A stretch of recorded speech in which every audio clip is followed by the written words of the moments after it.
नील लवविद्या प्रवास पुन्हा प्रेमाचा भाग 5 आज आपण बघत आहोत. अनन्या आणि रुद्रचं लग्न 3 दिवसांवर आलं होतं. उद्या मेहंदी, परवा हळद, संगीत आणि फायनली लग्न. त्यामुळे नीलविद्या हे तयारीमध्ये व्यस्त होते. रुद्रसुद्धा आपल्या कामांतून फ्री होऊन आपल्या लग्नाच्या तयारीमध्ये आपल्या दादाला, वहिनीला, मॉम डॅडला मदत करत होता. सगळे खूप खुश होते.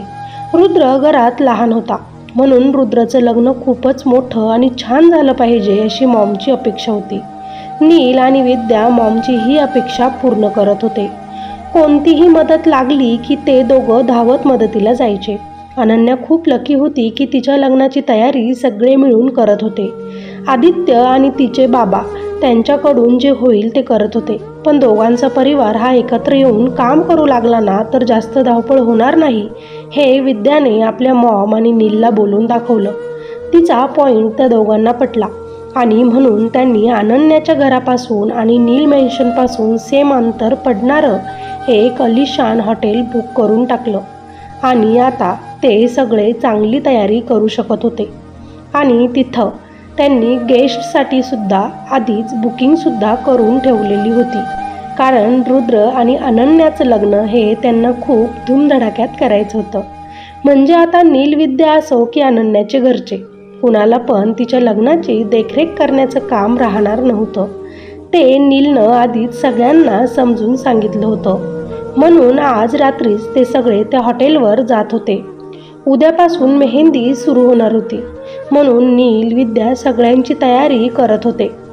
आता नील पण पूर्वीचा विचार करणं आणि विचारापासून पूर्ण बाहेर पडलेला होता. त्याचं पूर्ण लक्ष आपल्या विद्यावर आणि फॅमिलीवर होतं. सगळ्यांचं आवरून झालं असेल ना बेटा, तर जा थोडा आराम करा आणि तुमची पण पॅकिंग करा. मॉमने नील विद्याकडे बघत बोलते. ओके मॉम म्हणत नीलविद्या आपल्या रूममध्ये जातात. विद्या तर गेल्या गेल्या आपल्या बेडवर जाऊन पडते आणि तिला तसं झोपलेलं बघून नील कसा काय एकटा पॅकिंग करेल. तोही लगेच तिच्याजवळ जात तसाच शेजारी पडतो. थकली? तो तिला अगदी प्रेमात विचारतो. थोडं. ती जरा त्याच्या जवळ सरकतच त्याला बोलते. सॉरी विद्यू, खूप धावपळ झाली तुझी म्हणून. वेडा आहेस का? आपल्या रुद्राचं लग्न थोडी जास्त धावपळ झाली म्हणून काय झालं? आणि तसं पण मला चार्ज व्हायला जास्त वेळ नाही लागत. ती त्याच्याकडे बघत त्याला बोलते. हो का? ते कसं काय? तो तिला अगदी प्रेमातच विचारतो. ते असं. ती बोलत बोलत त्याच्या कुशीत शिरते. अच्छा, म्हणजे असं तर. ती लाजत बोलते. नील, मी कितीही थकले आणि तू जवळ असला, तुला मिठी मारली की माझी सगळी थकावट दूर होते. ओ, तो तिला आणखी घट्ट पकडत बोलतो. पण बच्चा, माझी तर थकावट अशी दूर होत नाही, तुला माहिती आहे ना. चुप रे, ती हसतच त्याला बोलते. दोघं पण छान हसत एकमेकांच्या मिठीत थोडा वेळ आराम करतात. इकडे हॉटेलवर जायचं म्हटलं तर अनुसाठी एक मोठा प्रश्न होता. फॅमिली तर होती तिच्यासोबत, पण फ्रेंडमध्ये पूर्वी आणि अजून 1-2 सोडले तर कुणी पण इंडियामध्ये नव्हतं. इतक्या दुरून कुणाला बोलवलं असतं तरी ते येऊ शकले नसते. म्हणून तिने आधीच पूर्वीला बळजबरी केली होती की तू माझ्या सगळ्या फंक्शनमध्ये सोबत असेल माझ्या आणि एन्जॉय करशील. पूर्वीने तर साफ नकार दिला होता तिला, पण अनुने तिला सांगितलं होतं तुला दुःख झालं, तुझं प्रेम तुटलं, पण तो तर खुश आहे आणि पुढेही गेला त्याच्या लाईफमध्ये. मग तू का त्याच्या विरहामध्ये स्वतःला अजून पण त्रास करून घेतेस? सगळ्यांना माहिती आहे तू माझी बेस्ट फ्रेंड आहेस. तुझं पण आयुष्य आहे, कुणाला काही पण वाटू, मला त्याच्यासोबत काहीच करायचं नाही. मला तू महत्त्वाची आहेस खूप आणि तुला पण सगळ्यांना दाखवून द्यावेच लागेल. तू पण काही कमी नाही. तू पण तुझ्या आयुष्यात आता पुढे गेली ते, म्हणून तुला यावंच लागेल. आणि काय सांगता येतं, माझ्या लग्नात तुलाही कुणी हँडसम राजकुमार मिळाला तर. चुप ग अनु, पूर्वी तिला म्हणते आणि बोलते की जास्त मस्का नको लावूस, मी येईल. म्हणून पूर्वी अनुच्या मेहंदीच्या आधीच तिच्याकडे जाणार होती, तिची बेस्ट फ्रेंड म्हणून. पण काल आपण बघितलं, राकेश पूर्वीला लग्नासाठी विचारत होता आणि पूर्वी त्याला नकार देत होती. ते दोघं तिथेच एकमेकांच्या डोळ्यात हरवून गेले होते.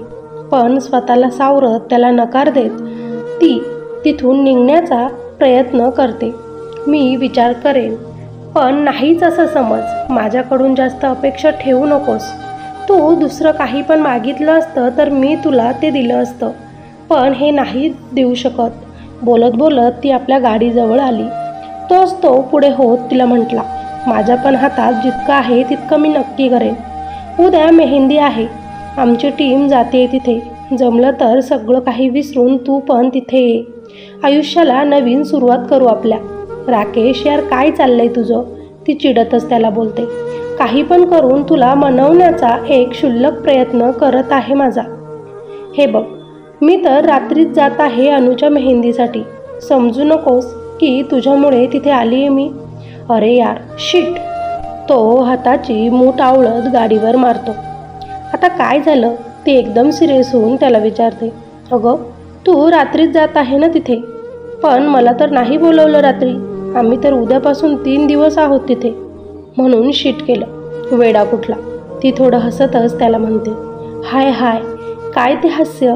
याआधी माझे लक्ष कसे गेले नाही तुझ्याकडे कुणास ठाऊक. तो हळूहळू पुटपुटला. हो, राहू दे. चल, निघायला हवं मला. तू पण जा, उशीर झालाय. पूर्वीनं गाडी सुरू करत म्हटलं. ओके राणीसाहेब, म्हणत त्यानं तिला हाताने फ्लँक किस दिला. ती जरा लाजली आणि त्याला म्हणाली, नाही ना सुधारणार तू, चलो बाय. म्हणत तिनं गाडी सुरू केली आणि आपल्या घराच्या दिशेनं ती निघाली. गाडीतून तिनं आपल्या घरी फोन केला आणि मला आज अनुकडे जायचं आहे असं सांगितलं. तोच तिची आई तिला बोलली, तिला जिथे जायचं जा, आम्ही थांबवणार नाही, पण पूरबला सोबत घेऊन जावं लागेल तुला. आईचं बोलणं ऐकून पूर्वी म्हणते, आई, मी काही लहान आहे का गं लग्नात ठरवायला? आणि नको, मी एकटी जाईल. तुम्ही हळदीच्या फंक्शनला या. अगं पूर्वी, मी तुला तिथे एकटे कसे काय पाठवू शकते? आई थोडं चिंतेच्या स्वरातच बोलली. काळजी करू नका, मी एकटी नाही. आता मी खुश आहे आणि स्ट्रॉंग पण आहे. का? काय झालं? आईनं तिला विचारलं. काहीच नाही झालं, पण स्वतःसाठी विचार करायला शिकत आहे मी आता. मगाशी झालेल्या राकेश आणि तिचा स्पर्श आठवत ती बोलते. पण मी काय म्हणते? आई काही बोलणार तोच तिच्या हातातून तिच्या बाबांनी फोन घेत म्हटलं, बेटा फोन बंद कर आणि लवकर घरी ये. गाडी चालवत असताना असं फोनवर बोलणं चांगलं नसते बरं. ओके बाबा, तुम्हीच मला समजावून घेतात. नाही तर आई. पूर्वी नाक मुरडतच बोलत होती. तोच तिची आई तिला बोलते, दुसऱ्यांचे लग्न अटेंड कर, मला काही प्रॉब्लेम नाही, पण स्वतःसाठी पण तर एखादा मुलगा शोध म्हणावं तुमच्या राजकन्येला. आई काळजीतच बोलत होती. हो गं, आपण आहोत ना पूर्वीला, आपण शोधू. आता तिला येऊ दे घरी. म्हणत त्यांनी फोन बंद केला.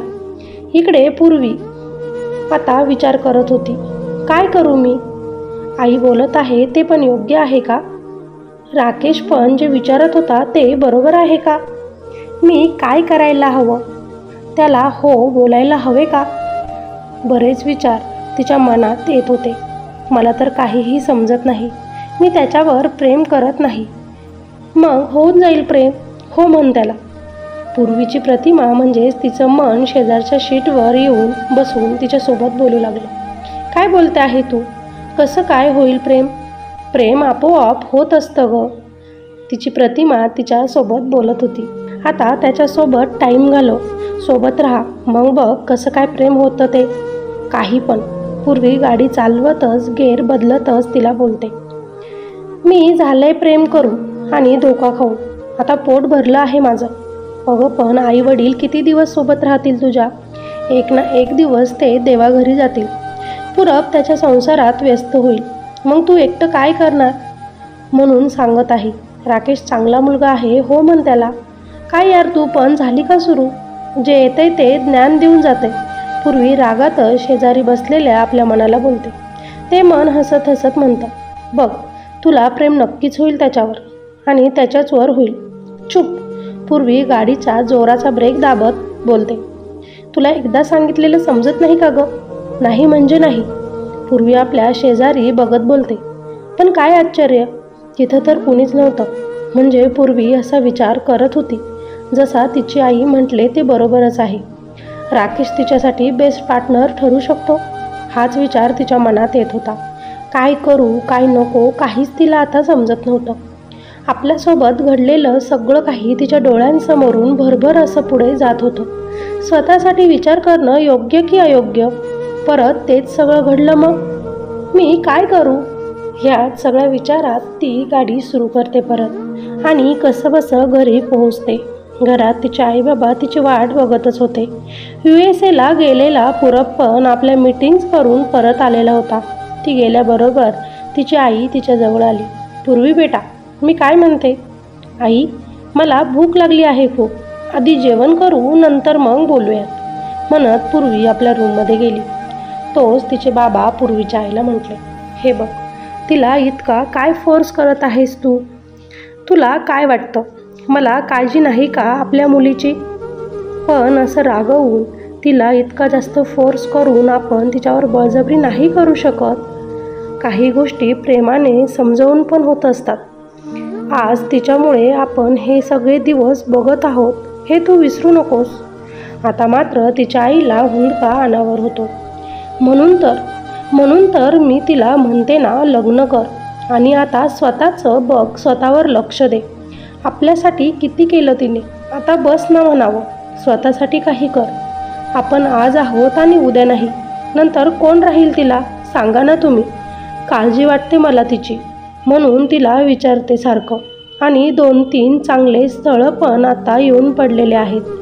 त्यांचे सारखे फोनही चालू असतात. म्हणून तिला विचारते, काय सांगू मी त्यांना? आमची मुलगी तयार नाही असं. आणि असं सगळ्यांना नाही म्हणत राहिलं तर एक दिवस ना लोक स्थळं दाखवणंसुद्धा बंद करतील हो. म्हणून सारखं विचारते. माझी पूर्वी ही एकटी राहील. मला तिला तिच्या जोडीदारासोबत बघायला आवडेल. माझी पूर्वी खुश बघायची आहे मला, म्हणून मी तिला बोलते. पण ती आहे की लक्षच देत नाही माझ्याकडे. आता ही बघा, त्या अनन्याच्या घरी जायचं म्हणती आहे, माहिती आहे ना. परत ते विसरलेलं सगळं नको तिच्या डोळ्यांसमोर यायला, याचीच चिंता आहे मला. म्हणून नको म्हणत असते मी तिला. आणि म्हणूनच म्हणते तिला की नको जाऊ, डायरेक्ट लग्नाला जाऊ आपण सोबत. पण तुमची मुलगी माझं ऐकेल असं कधी होईल का? आई डोळ्यांनी रडत होती आणि आपल्या साडीच्या पदराला आपले डोळे पुसतच बाबांसोबत बोलत होती. त्यांचं सगळं बोलणं पूर्वीने ऐकलं होतं.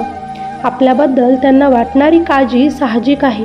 त्यांच्यासाठी आपण लग्नाला होकार द्यायला पाहिजे, ती मनातच आता बोलत होती. पण आता ती काय बोलेल? राकेशबद्दल ती आपल्या घरी सांगेल का? तिची आई जे स्थळांबद्दल बोलत आहे ते बघण्यासाठी पूर्वी हो बोलेल का? हे सगळं काही आपण नेक्स्ट पार्टमध्ये बघूयात. तोपर्यंत ही स्टोरी तुम्हाला कशी वाटली मला कॉमेंट करून नक्की कळवा. आवडली असेल तर प्लीज नक्कीच लाईक करा आणि हो, चॅनलवर नवीन असाल तर सबस्क्राईब करायला अजिबात विसरू नका. भेटूया नेक्स्ट पार्टमध्ये. तोपर्यंत सगळ्यांनी आनंदित राहा आणि खुश राहा. धन्यवाद.